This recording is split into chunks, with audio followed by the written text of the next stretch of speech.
When philosophers grapple with the nature of human consciousness, or the cosmos, they are asking fundamental questions about human existence and the very nature of the universe. Today's guest paints a stunning portrait of the weirdness of our reality and some of the bizarre implications that follow. He's Eric Schwitzgebel, this week on Story in the Public Square.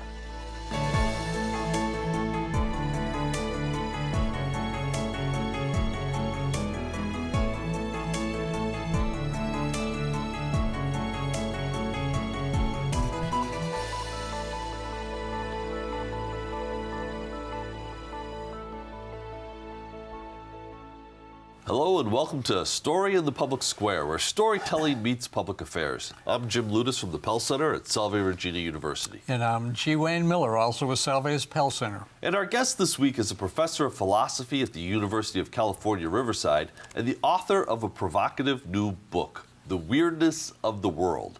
Eric Schwitzgebel joins us today from California. Eric, thank you so much for being with us. Yeah, thanks for having me. So, very early in the book, you sort of shattered my comfortable understanding of the cosmos and the human mind when you wrote, "Philosophical and cosmological inquiry teaches us that something radically contrary to common sense must be true about the fundamental structures of the mind and the world, while leaving us poorly equipped to determine where exactly the truth lies among the various weird possibilities." Now, that's basically the summation of the book. But can you tell us, briefly unpack that and give us a quick overview of what you've done in this volume? Right. Well, the idea is two of the biggest issues about the nature of the world are fundamental questions in cosmology, like how big the universe is, what it's made out of, and questions about consciousness, how human consciousness fits into the cosmos. And I think that regarding what I argue in the book is that regarding those two questions, the tools of ordinary science, the tools of common sense, the tools of reflective philosophy all kind of fail us and leave us unable to determine where the truth lies among various bizarre possibilities. The one thing we know for sure is that our common sense view of the world can't be right. Has it always been thus? I think about various episodes in the history of science where, Ptolemy and Copernicus both had theories about where the sun was, and both of them turned out to be wrong, right? Right. Has it always been the case that we just can't really fathom the complexities of the universe? Well, common sense, it has an evolutionary history and a history in our social and developmental learning, so that it's well tuned for things like planning parties and picking berries. But when we get into fundamental scientific and cosmological questions, there's no reason to think that our history is likely to be a good source of information about that. So yes, what we found over and over again as science develops our understanding of various issues is that the further the science progresses, the more we leave common sense behind. So, you're not the first to grapple with this set of issues. What drew you to it in the first place? Well, I guess I've always been fascinated by science and philosophy's capacity to cast us into doubt about our fundamental position in the universe and the nature of things. So I've always kind of been attracted like a magnet to the weirdness and the strangeness of things. And that goes back to your childhood too, as we learned in the book. To talk a little bit just about that too, where that fascination began. Yeah, well, my father was a psychologist who worked under Timothy Leary and had all kinds of wild ideas. Wow. My mom was a scientist and statistics teacher, and I grew up in a household that kind of celebrated science and philosophy and strangeness. We never had a normal Christmas tree. I think one year my father flocked a tumbleweed. Another year he painted a ladder green. I think in my family we always celebrated kind of being strange. In junior high school, I was like the weird kid. And as I've grown up, I wanted to lean into that and celebrate that aspect of my life and my upbringing and the glorious weirdness of the world. So you build the book on two central theories. The first you call universal bizarreness. Can you explain that for us? Right. So on my view, as I define the idea of bizarreness, theory is bizarre if it's radically contrary to common sense. Right. So, for example, if you thought every particle of the universe is conscious, that's called panpsychism. That's radically contrary to ordinary common sense as we understand it. If you think that there are multiple universes in which there are duplicates of you everywhere, that's pretty contrary to common sense. Right. So, a view is bizarre if it's radically contrary to common sense. The universal bizarreness thesis is that all of the viable theories about fundamental issues in consciousness and cosmology are bizarre. There are no common sense options left. So why does metaphysics not give us clarity? I think metaphysics is fundamentally grounded in our common sense intuitions. Our common sense intuitions arise out of this developmental and social and evolutionary history that's not well tuned to the nature of big picture things. And so, however we try to refine our common sense, we end up refining something that's made out of basic materials that aren't well suited to answering the questions that we're posing. So when you talk about bizarre possibilities, what are some examples? You get into this in the book, but for the audience at home who hasn't had a chance to read it yet, what are some of the bizarre possibilities that we're talking about here? Well, one of my favorites goes back to the philosopher Immanuel Kant, who advocated transcendental idealism. So according to transcendental idealism, we don't know what the fundamental structure of reality is. And furthermore, the presentation of things to us as laid out in time and in space, that is a fact about how our own minds process this kind of fundamentally unknowable reality. So space and time turn out on the transcendental idealist view to be kind of artifacts of our own minds, kind of mental constructions that we put upon the world, right? So I'm not committed to transcendental idealism as the correct view, but I think it is an interesting, live, and bizarre possibility. So the second theory on which you build the book is universal dubiety. And I did pronounce that correctly. Is that? Yeah. We were talking about that before we taped. Help us understand what is that?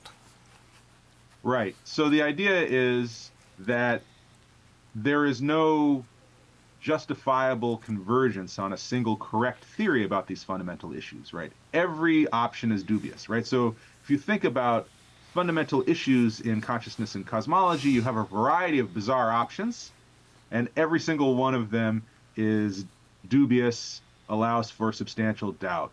I think a lot of people know about interpretations of quantum mechanics. So this is a nice example for this, right? So if you think about fundamental quantum mechanics, people know this is weird, right? What are the options? Well, one option is that your act of observation causes a collapse of the wave function, causes the world to change in certain ways just by the fact that you're observing it.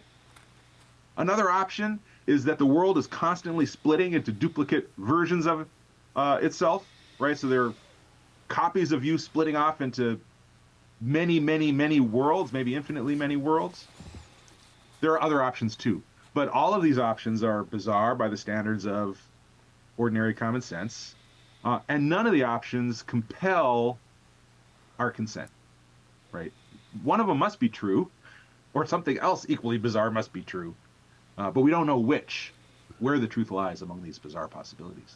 Is the bizarreness a function of our lack of scientific understanding? Like, is there can we hypothesize there is a rational explanation that would pass the common sense test, but that our foundation for common sense is not yet mature enough? So yes, common sense evolves over time. So it could eventually become the case. Right, so for example, it used to be contrary to common sense to think that the Earth revolves around the sun. Right. Now, it's not contrary to common sense. So, yes, our common sense can change over time as our knowledge progresses. So it could be the case that in 100 or 500 years, common sense says, oh yeah, of course, we split into multiple copies, all the time, and the universe is infinite, full of duplicates, and space and time are just constructions of our mind. That's just what the ordinary person on the street thinks, right? That could happen, but that we're not there yet. So one of the questions that and I don't want to be flip about this, but as I was reading the book, I did think for a moment about the soccer game in the Monty Python film with the philosophers walking around, considering what their options were. I'm curious though, what draws you to these questions? When do you decide you're going to write a book about the weirdness of the world? And what's the methodology? Is there a philosophical methodology that you bring to bear when you are considering these kind of profound questions? One of the ways to think about this, and I frame it this way early in the book, is that I want to do a philosophy of opening instead of a philosophy of closing.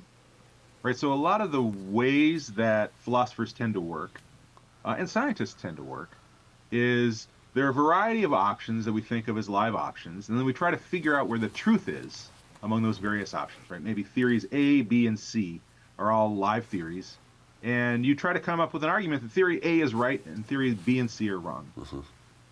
I think another way of doing philosophy and science is, and I call that the philosophy of closing, right? Another way of doing science is to think of new options that you hadn't thought of before, or that maybe had been thought of before but had been too quickly dismissed, maybe options D and E. So that would be the philosophy of opening. Instead of closing upon the truth, we discover that there are more options that we hadn't even seriously considered before that might be the truth. So I've always been drawn toward the philosophy of opening, right? The idea that one of the things that philosophy and science can do for us is show us that our previously held set of here's how the world must be actually is only a subset of the options. So on a related note, how do you work? I mean, this is a mammoth undertaking. It's a great book. It obviously took time to write. Just talk about your writing process and how you work. Well, I love to write. I guess it's probably the thing I love most. Well, besides my family. And so I tend to procrastinate other things by writing. So I don't need to force myself to write by having a rigid schedule or that kind of thing. It's like I want to. I come into work and I want to write, and I want to write about what I want to write about, and everything else feels like a distraction and kind of hard for me to focus on. So yeah, I come in and I'm enthusiastic about ideas. I come into work. I'm a morning person. I come into work full of ideas of things that I want to write about, and then I just pursue whatever I feel like that day. That's my process. So among the two theories, among your discussion of these two theories, universal bizarreness and universal dubiety, you explore some peculiar possibilities as you describe them. And one of these is the idea of group consciousness. And I want to get this right. You conclude that by the standards of materialism, and I'm quoting here, the United States is probably conscious. Right. Would you unpack that for us? Yeah. So materialism is the mainstream view in contemporary science and philosophy. It's the view that the world is a wholly immaterial thing, that there are no immaterial souls, that everything basically comes down to atoms. So that's the materialist view. It's I'm drawn toward materialism. I'm not committed to it, but it's the mainstream view. And when you look at materialist theories of consciousness, the kinds of things that materialists say are indicative of consciousness or constitute consciousness, that is, having experiences, are things like having complex information processing, having sophisticated reactions to the environment around you, having self-representation, those kinds of things.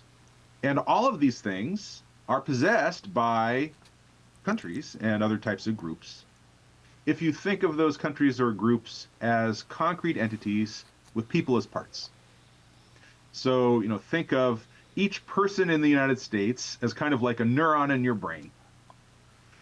We exchange massive amounts of information. We collectively respond to threats and opportunities in the environment. We have self-representation. We have flexible learning. All of these kinds of things that philosophers and scientists of consciousness say this is what consciousness is about. The United States has all those things. Now, you might think, well, it's got conscious people as parts, so how could it be conscious at the group level? But I think that objection doesn't really fly. We could talk about that a little bit if you want. You could think, oh, well, it's spatially distributed. I think that objection doesn't really fly. We could talk about that if you want.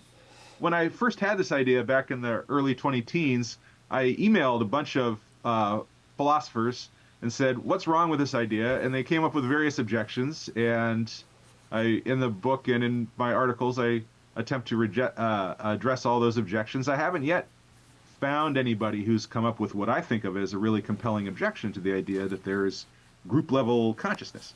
Now, if you think consciousness is about immaterial souls that God instills, then he probably did do one for the United States, right? But if you're a kind of standard issue materialist, I think, this seems like a natural conclusion. So, on this show we spend a lot of time talking about public affairs writ large. If the United States, or frankly any country, has a consciousness, are there practical implications for that?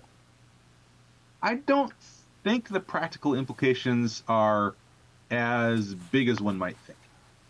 So in the book, I compare the level of consciousness the United States has to the consciousness of a rabbit. So we wouldn't sacrifice, normally, a human life for the sake of a rabbit, right? So even if we accept that the United States has consciousness, then that doesn't mean that its consciousness is more important than the consciousness of any individual within the United States. So in the book, you pose three huge questions, and I'm quoting it. Let's take them one at a time. The first is, what is the fundamental structure of the cosmos? Can you elaborate on that, please, Eric? Maybe start with a definition of what the cosmos is. Yes. Right. So the cosmos, as I use the term, is just everything that exists. So I don't use the word universe because there are some theories according to which there are multiple universes and we're just in one of them. Right? So cosmos is intended as a broader term than universe. So fundamental questions about the cosmos would be things like, is there more than one universe? Are things like space and time, as I talked about before, constructions of our minds upon some unknowable, Kant says, noumenal realm, right? Or is kind of everything fundamentally material?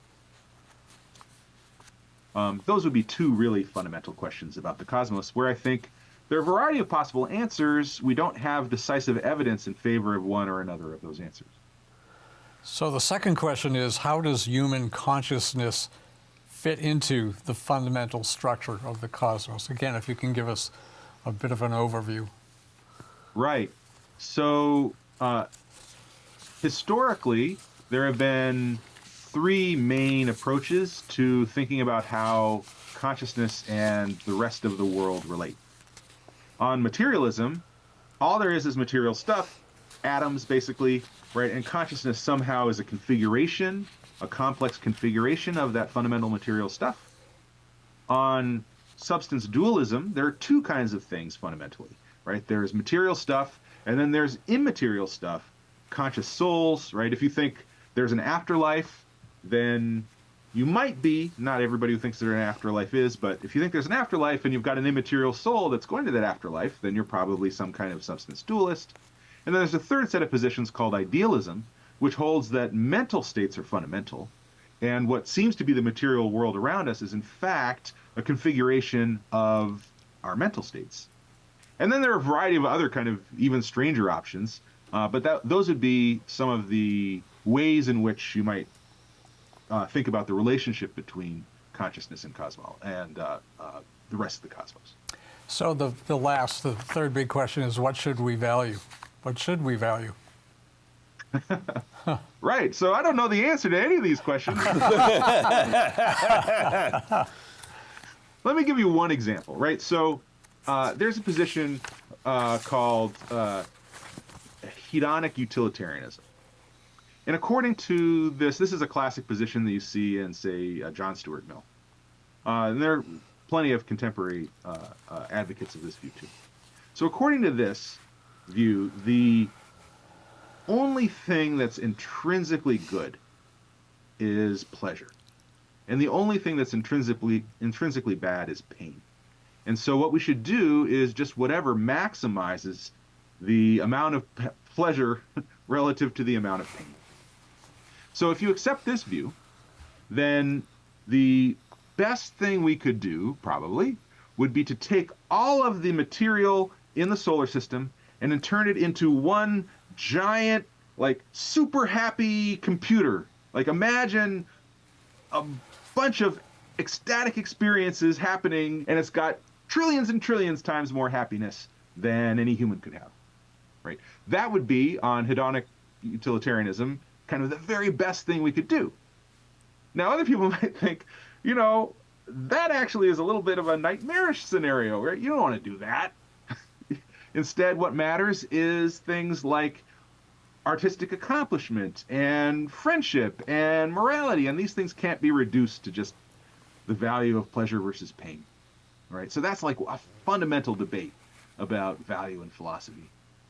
And I suspect that with the emergence of artificial intelligence, we are going to be faced with really confusing questions about this, right? So if it turns out that AI can be made conscious, and it turns out that AI is capable of pleasure, then one thing we could do is create lots of AI machines that are capable of immense amounts of pleasure, right? And on one view, that would be like an amazingly wonderful thing to do. And on another view, that would be like, I don't know, why would we do that?